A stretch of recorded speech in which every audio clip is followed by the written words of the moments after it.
Now, today is Saturday, the 17th of May 2025, and for my wife and I, it's a very special day because 12 years ago today, we had our first date. It only seems like yesterday, and we went to Southport. So today, my wife's decided we're going to celebrate by going to the seaside, but she doesn't want to go to Southport. She wants to go to Llandudno instead. So we're off to Llandudno. But this week and next week are quite special weeks for us. I thought you could come along and experience it with us, because next week, work-wise, I'm working in Liverpool at Hybrid again, and then on Wednesday, Europa League final. And I wish I was going, but work commitments, not going.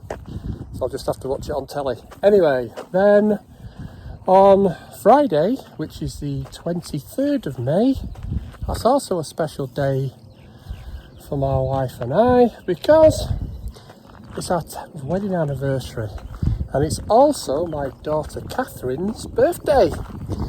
Happy birthday, Catherine. I won't say how old you are, but happy birthday nonetheless. So then, to celebrate our 10th wedding anniversary, we're going to Scotland for a week because we got married at Gretna Green. So we're going back up to Scotland for a week, travelling around, possibly going back to where we got married at Gretna Green. Now also this week, on Thursday, hopefully Wi-Fi dependent, I've got my first ever live on any social media platform. Dave from Tomcat. Dave, thanks very much for joining us. We're looking forward to this one, mate. How you doing? Oh, okay guys, how are you? So that should be on Plumber's Crack on Instagram with Blue Bulldog Plumbing and Central Heat King. So looking forward to that. And then while we're away in Scotland on the 28th, which is the Wednesday, first ever podcast. So it's called Tomcat because my son's Thomas and my daughter's Catherine, and they both work for me. Okay, that's quite nice connection. So I'll take you along with that as well. Anyway, let's get on with it. Taking the mutt out for her ablutions, which she's already done, so sorry about the poo bag. But anyway, she's coming with us as well for the Scotland trip. So hopefully you enjoy. Onwards to Llandudno.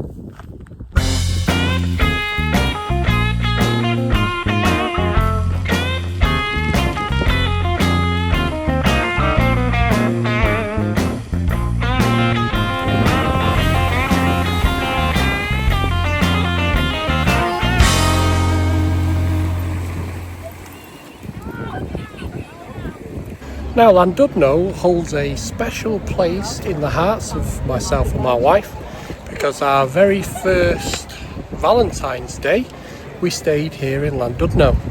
Now, our second anniversary we actually stayed in this corner room here where the balcony is, and this is the St George's Hotel.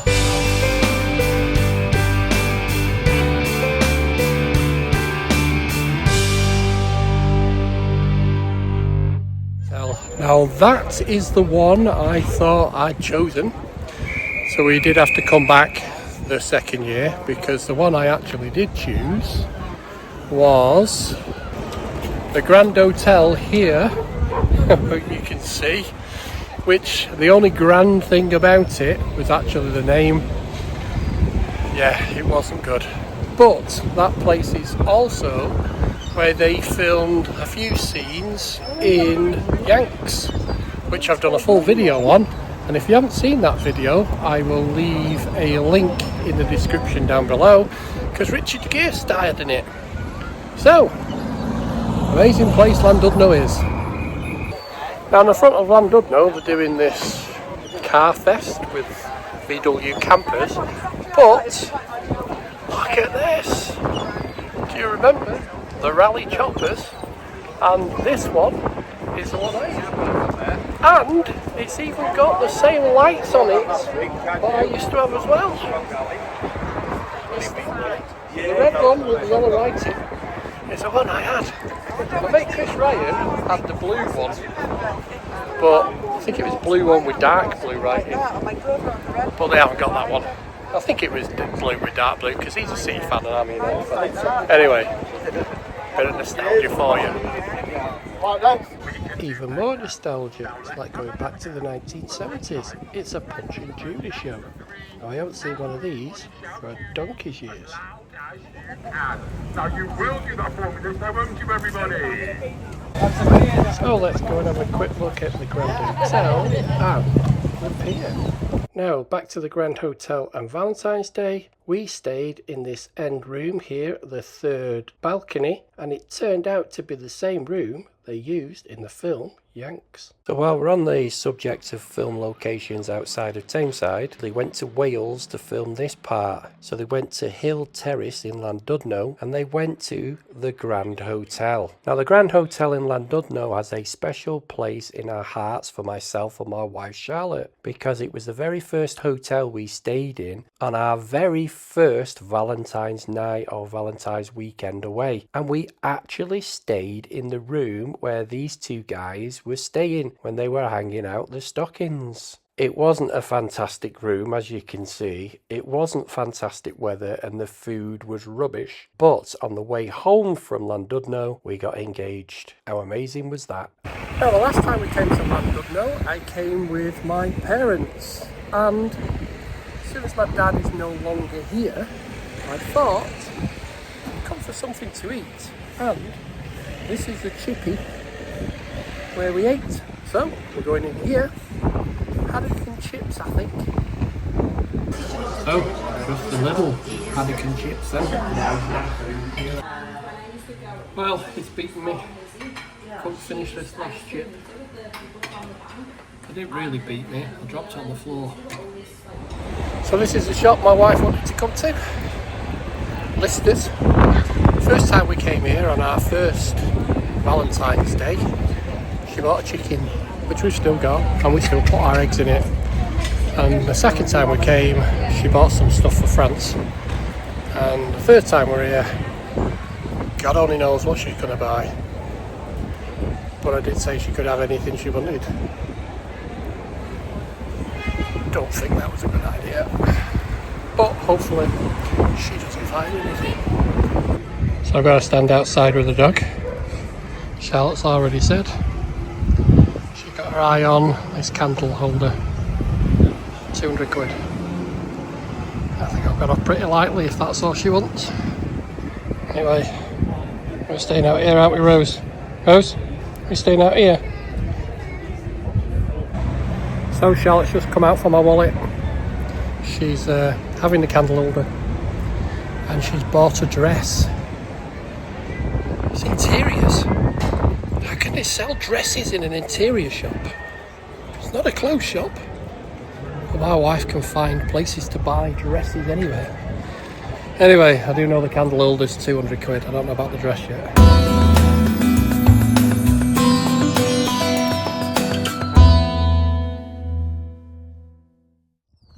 Monday morning. Another beautiful day over sunny Manchester. Doesn't it make you feel great to be alive? I'm breathing in that CO2. Anyway, off to Liverpool to Highbridge this morning. I'm out early. It's just gone 6. So let's get over to Liverpool because I'm doing some promo filming this morning. Well, or is it this afternoon? Anyway, for installer. So, catch you in a bit.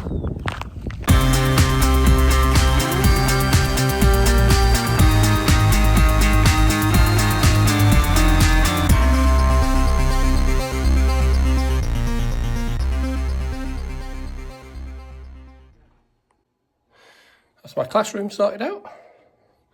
All I need now is the students.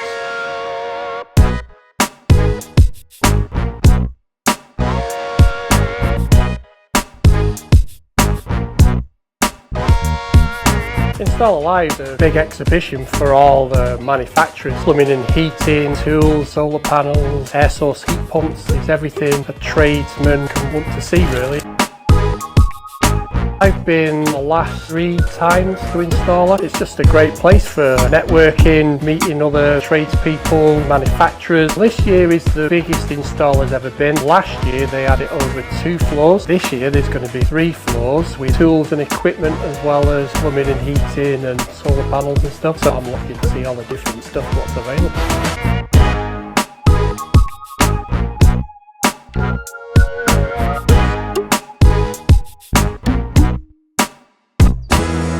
The day has arrived. Wednesday. Europa League final. Man United against Tottenham. So, season and defining game. United don't win today. I can't think of us ever having a worse year in my lifetime anyway. Well, besides when we got relegated, but we'll forget that one. Lee pulled across for Law. Dennis has done it. Anyway, how do I think we're going to go on today? Anybody can call really, isn't it? Tottenham, awful as well. Both managers, one of them could be losing the job today. Hopefully it's not hammering, but there you go. Key player for United today, it's got to be Bruno, the only player who can hold his head up this season and say, I gave it a go. I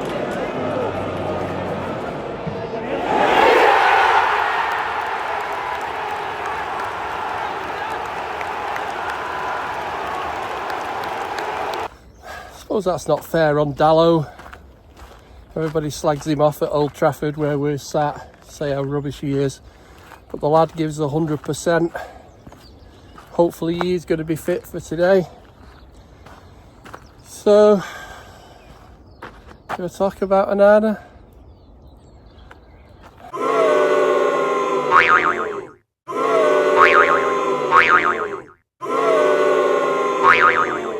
Being an ex-keeper, Onana. Shocking. Sit there every other week watching him warming up. Can't catch. Doesn't get himself any position. His feet don't move. Can't dive. And we get rid of De Gea because De Gea can't kick. And this guy kicks out all the time. It's awful. Whoever's coaching him, sorry mate, you're rubbish. I see you every match as well.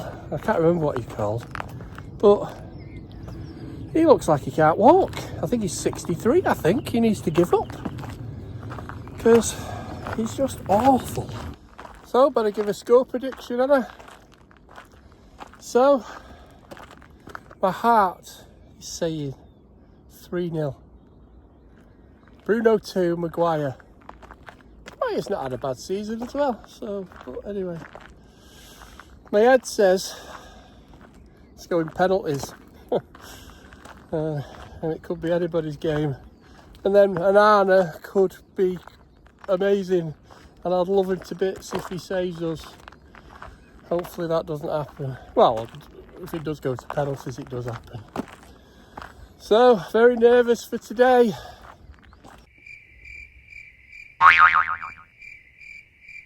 So, back to hybrid again. But today, I'm looking at the footage and sorting the footage out I filmed for them last time I was there for their training online stuff. So I've got that to look at today. So, finished taking Rosie out for a morning number 2s and then get the hour, just over an hour's drive over to Liverpool. Well, it's the morning after, the night before, that woeful cup final, the Europa League. Even the weather today is bloody miserable. It's come out in sympathy for us. All we asked them to do was win a little football game, and they couldn't even get up for it.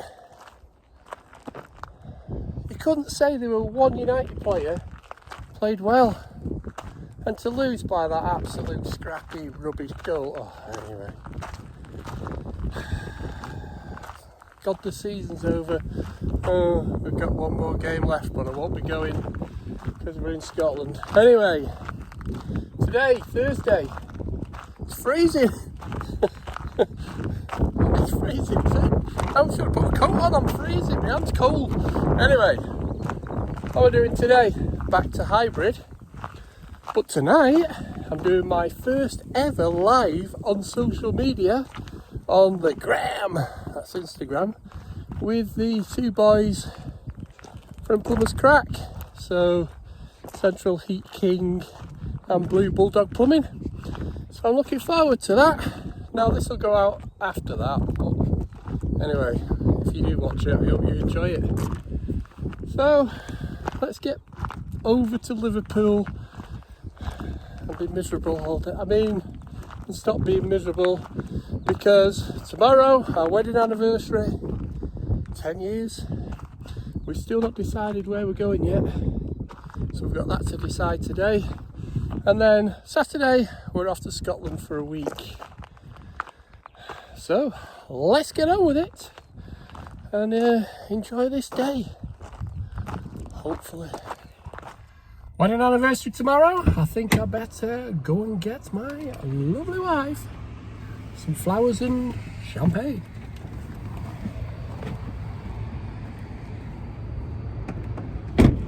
Now you can't beat good old Morrison's for the full shebang. Hopefully they got some decent flowers in. Now the selection's looking pretty good. I never know which ones to choose, being a hay fever sufferer, but I do know my wife loves roses and lilies. Now this one's got roses and lilies in, but I do like the colours of that one. Shall I pick that one? Shall I go for that one? This one has got thistles in as well, so that is definitely a must for me. So when it comes to champagne, my wife only expects two things: brut, meaning dry, and expensive. So let's go for the most expensive one. There you go, 64 quid, but a tenner off with the Morrison's card. Next, we need a card. Again, I never know what card to choose because there's always too many, but in this situation there isn't. So let's just go for this one. Yeah, that'll do. I bet she doesn't notice it when she comes in. Anyway, looking good. What a difference 12 hours makes. Look at it now. It's beautiful. After this morning, freezing cold and raining. Fire over there. Can you see that? Fire over there. Anyway, so that's the end of work for over a week, except tonight on Instagram with Blue Bulldog Plumbing and Central Heat King on Plumber's Crack. So hopefully you enjoy that if you do watch it. So take the pup out and in for tea, make myself look beautiful for Instagram, because that's what you do when you're on Instagram, don't you? Filters and all that stuff. So let's get on with it, get home, get some tea, get a shower and get ready for that. Teaching plumbing. Yeah, plumbing and gas. So I went to our local college, Tameside College. I only went because one of the apprentices at work said, "You explain this better than the teachers at college. You need to do teaching." So he kind of sowed the seed for me to go and do it. So another beautiful day over sunny Manchester. It's a shame it's going to be the last sunny day for a week because we're going to Scotland. Anyway, Friday, anniversary, Kate's birthday. Happy birthday again, Kate. Love you. Anyway, wife's decided today we're going to Castleton. So we love it at Castleton. Nice place to walk around, especially when we've got a day like today. So as usual, out with the pup, and then gotta go shopping, gotta do some packing, and then tomorrow off to Bury Scotland. That's a worst Scottish accent that you probably heard. Anyway, did you watch the Plumbers Crack last night? Actually enjoyed doing it. First time ever doing a live on social media. Maybe something I might do more in the future. So let's get on with it. Enjoy this beautiful day for the last time for a week or so, and then off to Scotland.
Now we've stopped off at the T-Bay services on the M6 on the way up to Scotland.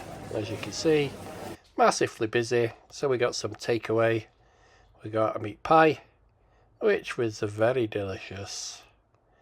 We got a big bag of crisps and some strawberries, which were probably the best strawberries I've had in a long time. So we've just stopped off at Gretna Green at the Mill Forge, and 10 years ago yesterday my wife and I were getting married here, and my granddaughter Grace has asked me to have a look round and see if it's changed much, because she's thinking of getting married here too. So let's have a look around and see what has changed. So far, not a lot. So that's the chapel where we got married. There is a wedding going on at the moment, so I don't think we can go in and have a look, but it hasn't changed one bit in 10 years. Whether the rooms have changed, I don't know, but outside, not at all.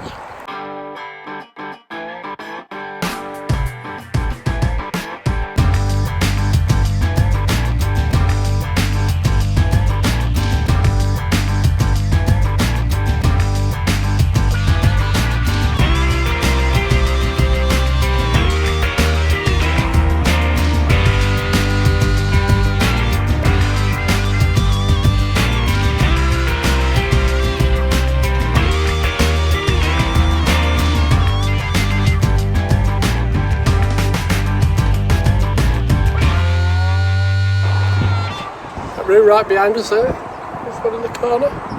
It's where the magic happened afterwards. That's all I'm going to say about it. So this is the room we had our wedding breakfast in 10 years ago, and it's not changed at all. Now we've arrived at our destination at Rascarroll Bay Lodges, and we're staying at number 2.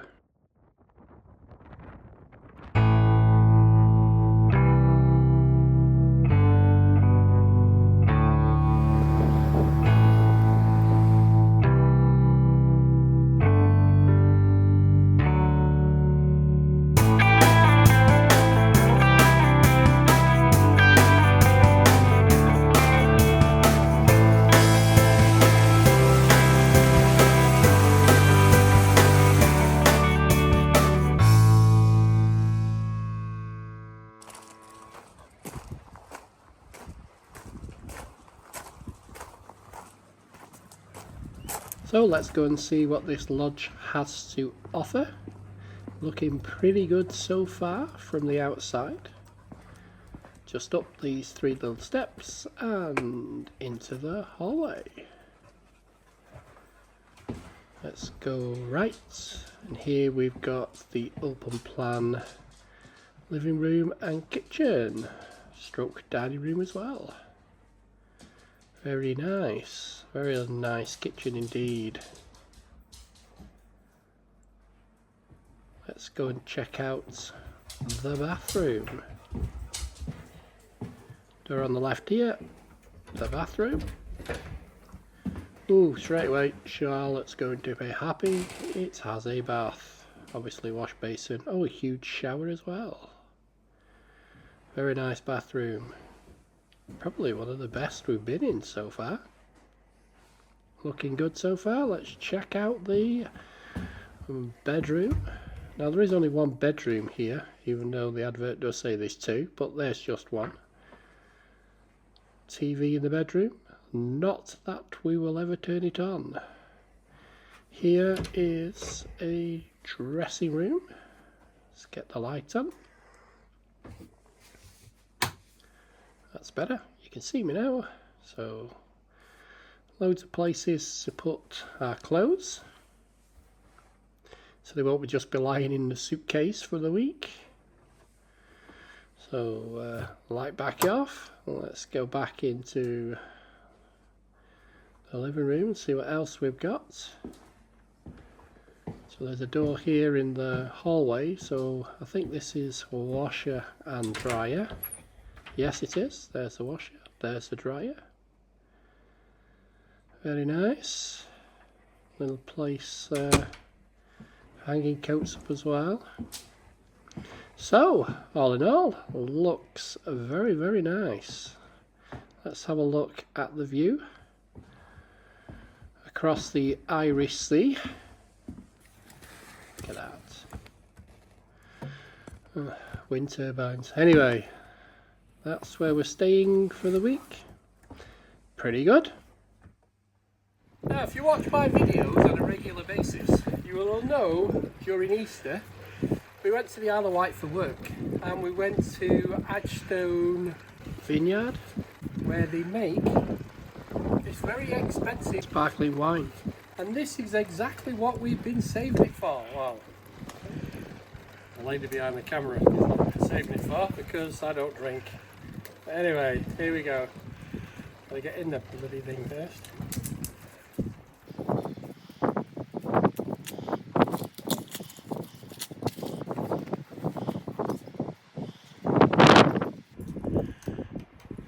You wouldn't think a teetotaler would be an expert at this, would you?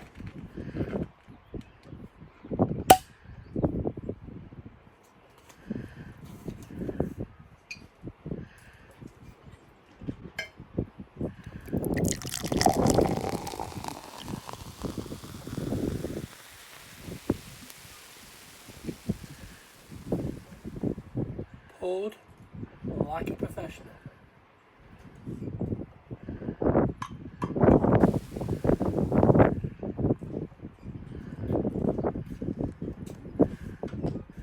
Happy anniversary, darling.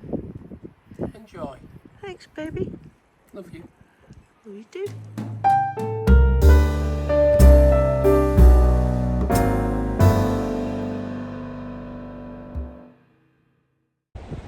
That's what I like to see. Holiday lets powered by good old LPG. None of this namby-pamby solar panels and wind turbine stuff. Good old gas. That's what we want. Look at this, what we've woken up to this morning.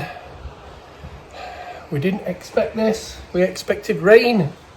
Now, am I the only one who thinks those monstrosity of structures, those wind turbines, are ruining this absolutely amazing view? Anyway, if you agree with me and think they are monstrosities and shouldn't be there, put it down in the comments and let me know. But if you absolutely love wind turbines making your view look this horrible, then also put down in the comments and tell me. Anyway, we're going to take Rosie onto the beach, and then we're going to Lockerbie. and I'll explain what happened in Lockerbie on the 21st of December 1988 when we get there. Anyway, let's get on with it.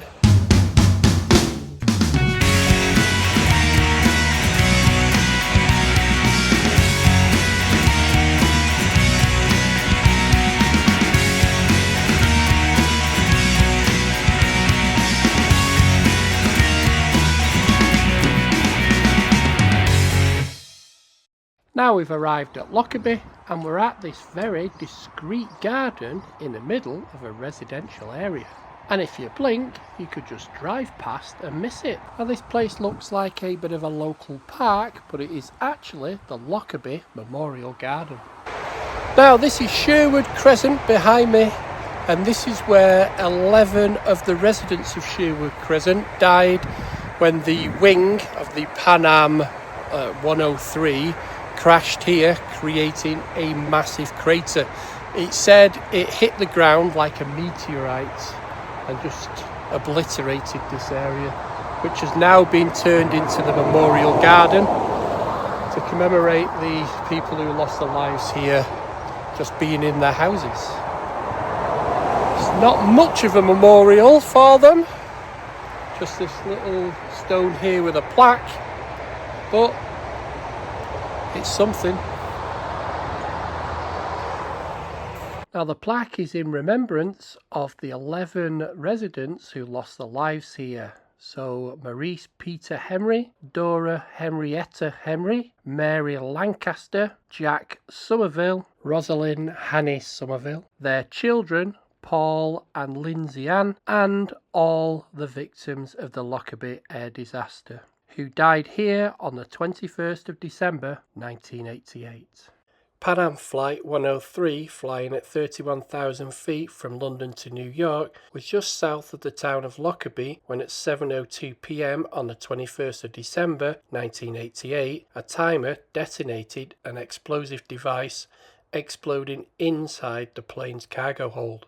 As the aircraft started to break apart at such high altitude and due to the prevailing wind direction, the wreckage and debris from the plane was found as far as the Northumberland coast, approximately 75 miles to the east. However, the main bulk of the aircraft came down in the town of Lockerbie and the surrounding area. The Pan American Boeing 747 airliner, Clipper Made of the Sea, exploded, killing all the 243 passengers and 16 crew on board, and 11 residents of the town on the ground. The total of 270 victims lost their lives due to the bombing of Pan Am Flight 103. The Lockerbie bombing of Pan Am Flight 103 was the most severe act of aviation terrorism to occur globally up until the attack on the World Trade Centers in New York on September the 11th, 2001, and it remains today the worst act of terrorism ever to take place in Great Britain.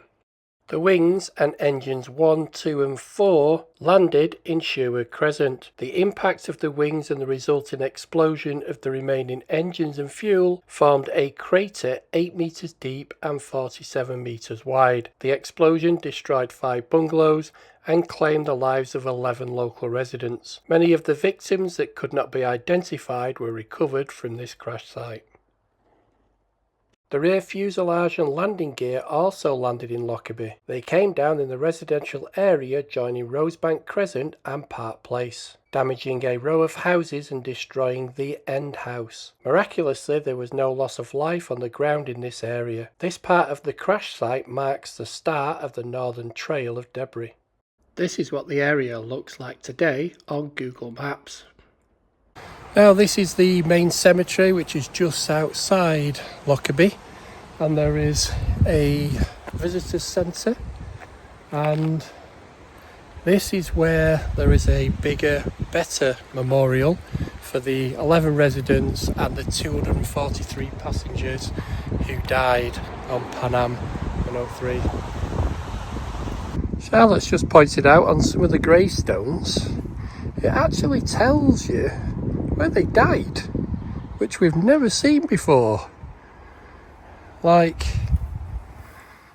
53 High Street, Lockerbie. Dumfries in Fair. It's just bizarre that they would do that. Amazing that they have, but just bizarre. Look at this one. Good old Frank Gibson, beloved husband, who died at the King's Arms Hotel in Lockerbie on the 25th of August 1937, aged 57 years. Well, let's hope he was having a good time when it happened. This garden of remembrance is in memory of the 270 victims whose ages range from 2 months to 82 years from 21 nations. The ages and the nationalities of all the victims are contained in the Book of Remembrance situated at the Tundergarth Memorial Room.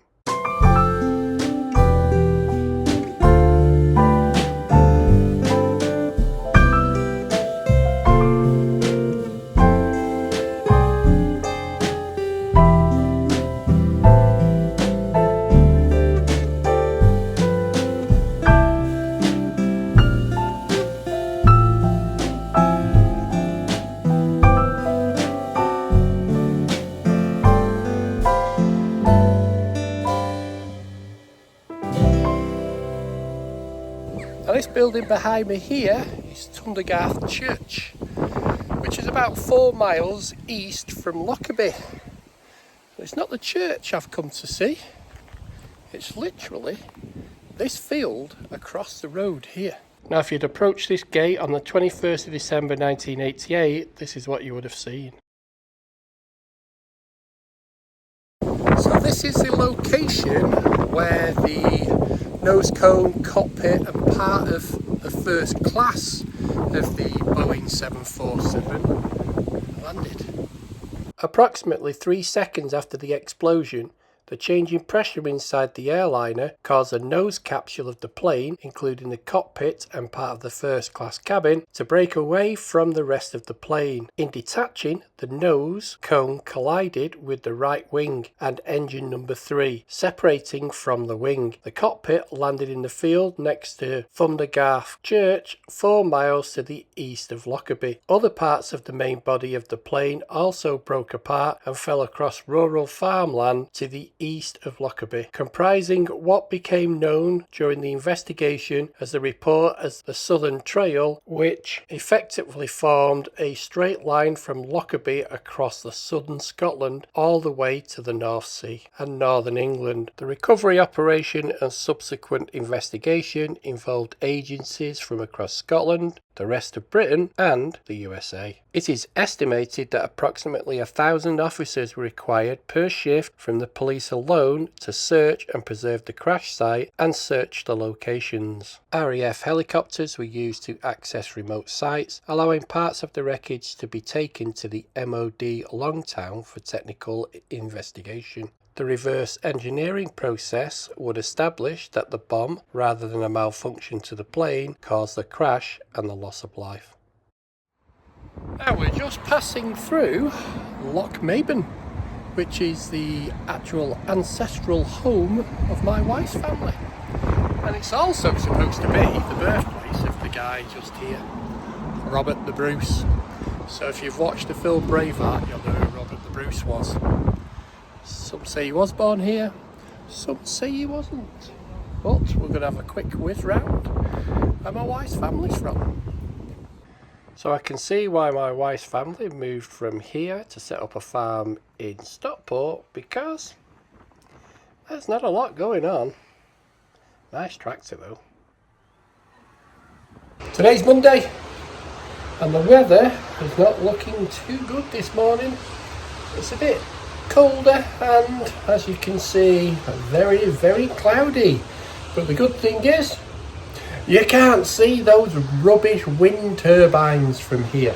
So those turbines are what's called Robin Rig, and it was the first commercial wind farm in Scottish waters. It's owned by E.ON.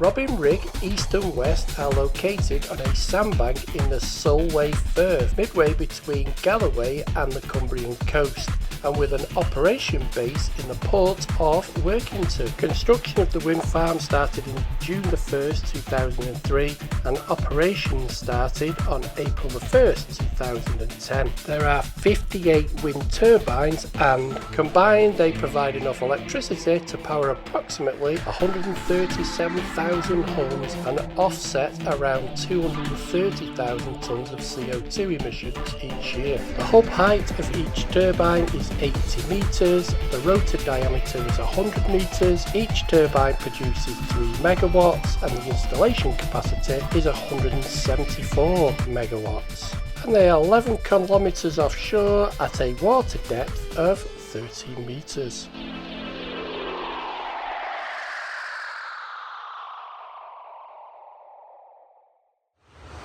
Anyway, after we've taken the pup for a walk, we're going to Castle Douglas for the day, having some lunch and having a look around, because it's supposed to be a foodie place and I like nothing better than a foodie place. Anyway, are we getting out there, Rose? Are we going for it? Let's get on with it. Now Charlotte's thrown me a curveball. So we were supposed to go to Castle Douglas, but we've gone to Gatehouse of Fleet instead. And we're going to the Masonic Lodge. We're a little bit early before we should be eating. I've just noticed there's a bit of a good tower down there. So we're going to have a look at that first. The Gatehouse Tower clock was formally opened on Saturday the 30th of September 1871. The tower was designed by architect Frederick Thomas Pilkington. The tower is built from local whinstone and the granite trim from Dalbetty Quarry, and it cost £300. The clock was made by Messrs Gilbert and Bland of Croydon, Surrey, and cost £160. The clock tower was donated by Horatio Granville Murray Stewart of Broughton and Colley because in 1867 the little town did not have a town hall for a clock to go on.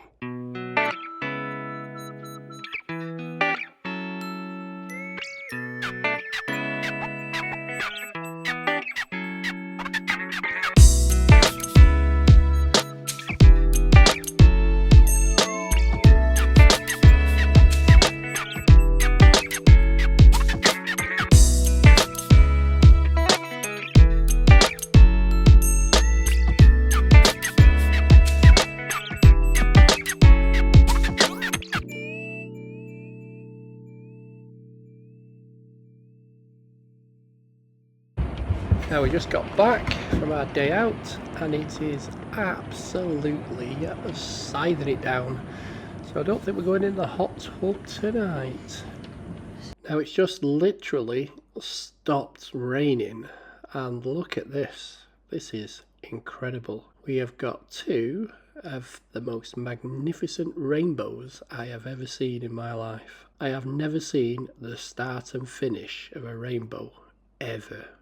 Amazing. So we just pulled up at the car park at Castle Douglas. There is a big cow there and they're having a cattle auction just there. My wife is now in her element. Now this is Wellett's Livestock Market and it's been trading on this site since 1888. It's actually sheep, not cattle. Makes no odds to my wife anyway. You can take the daughter out of the farm, but you can't take the farm out of the daughter.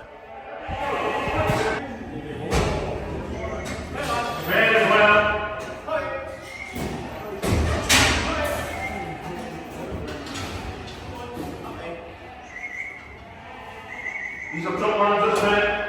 48.7. 48.7.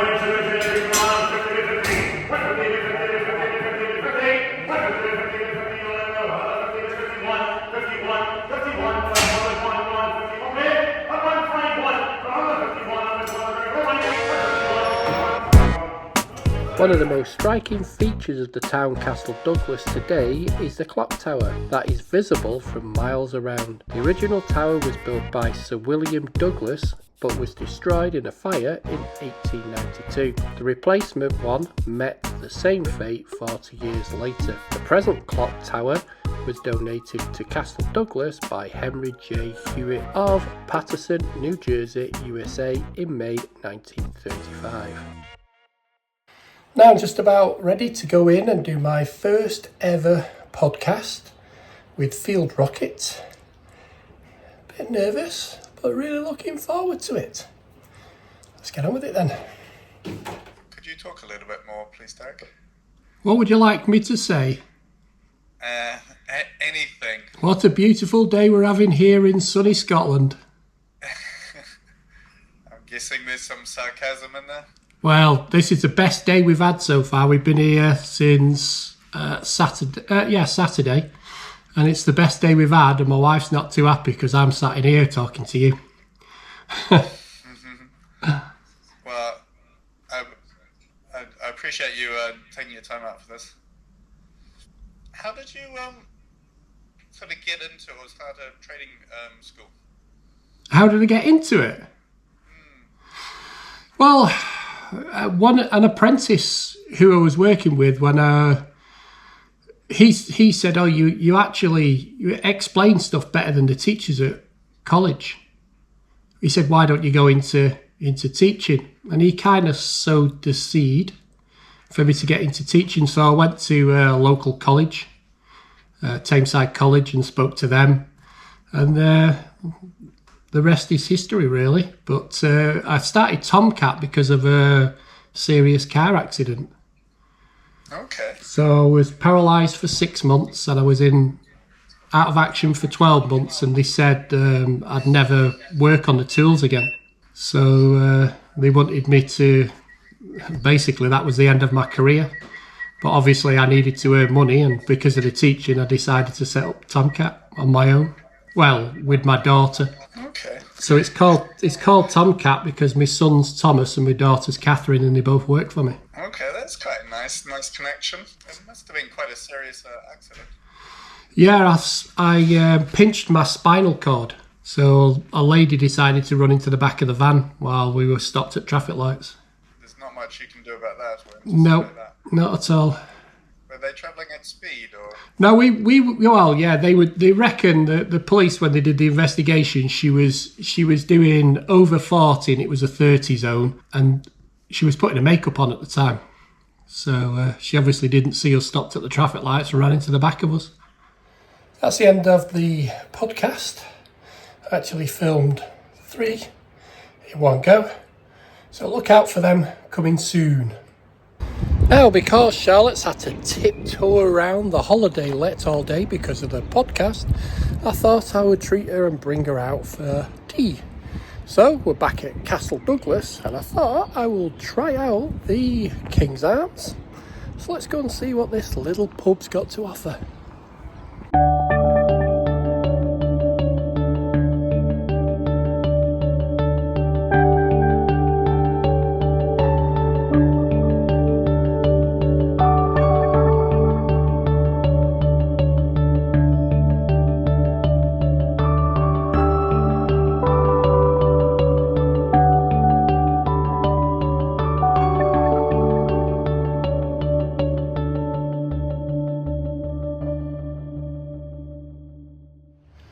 Today's Friday. We didn't do anything yesterday because it absolutely tippled it down all day, so I just stayed editing. So today, Friday, our last full day in Scotland. So today we've decided to go to Caerlaverock Castle, which also nearly meant quite a lot to my wife and I. But look at today. Absolutely beautiful this morning.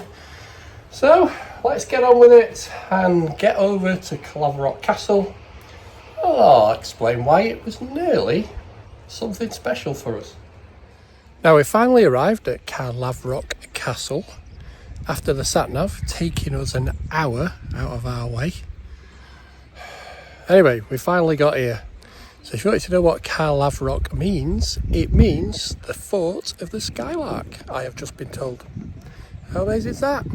Anyway, we're going to have something to eat in the little cafe behind us, and then we can go and have a walk round the castle. Now, we were here just over 10 years ago, and it was going to be our wedding venue. But at the very last minute, my wife bottled it because of the weather. She thought the weather would be really bad here in Scotland over May.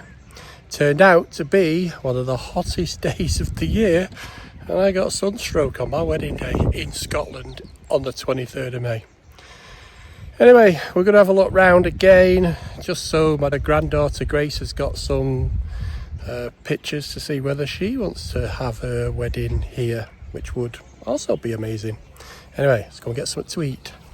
So, Charlotte came back with this, because this is pretty much all they sell here. They said if we need any good food, we need to go to Dumfries. Now, tell me you're in Scotland without telling me you're in Scotland. And I'll go first. Haggis crisps. Let's try the Taylor's haggis and black pepper crisps.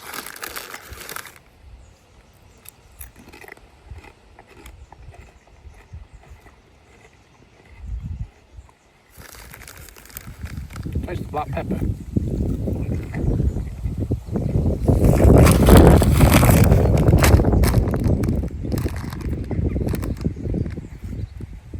Just taste like pepper crisps. Try them, Charlotte.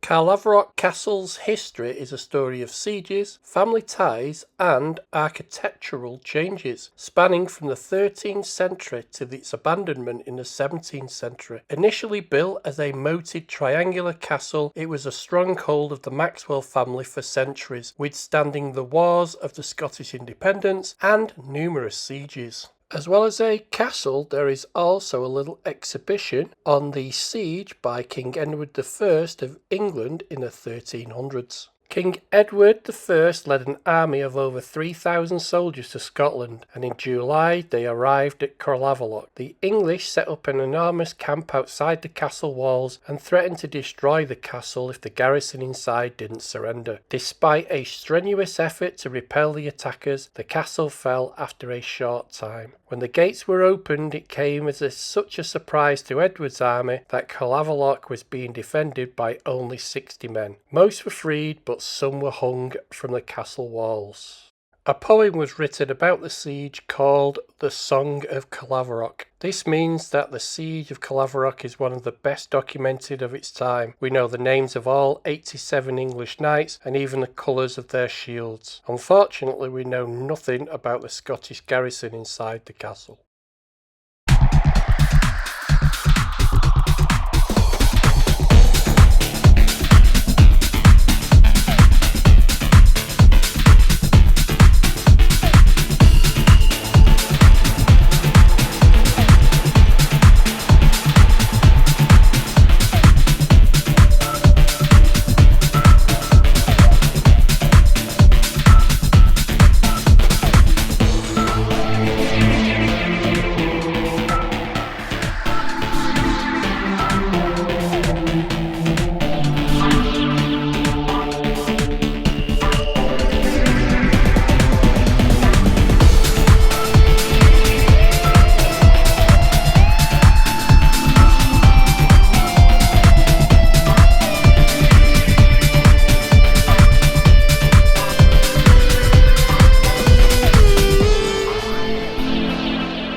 So this room is what put Charlotte off us having our wedding here, because if it rains we were going to be in this room, which is not the most inviting room in the world.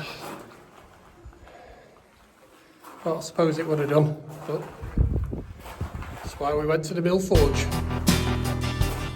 In about 1220, Sir John Maxwell, Warden of the West March, ordered the construction of this, the first Caerlaverock Castle. Excavations have revealed that this was one of the first stone castles to be built in Scotland. So why did Maxwell abandon this castle? Well, this was a wet and muddy place to live, despite the drains and the foundations. The site was so wet that the building started to collapse, so the Maxwells soon decided to build a new castle 200 metres to the north. Tree rings dating from the bridge timbers suggest that this happened around 1277. To see it today, it's just a 5-minute walk from the main castle. Now it's time for our last meal in Scotland, and we've come to Dumfries on our way back.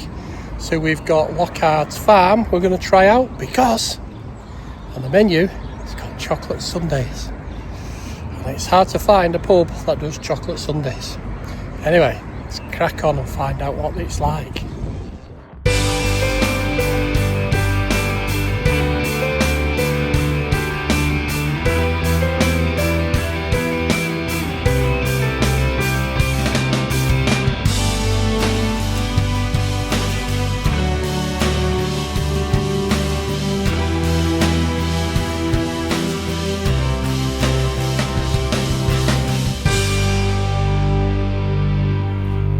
So that is 2 weeks in my life celebrating my anniversaries. So hopefully you've liked this video of us in Scotland, and I'll catch you on the next one. Cheers.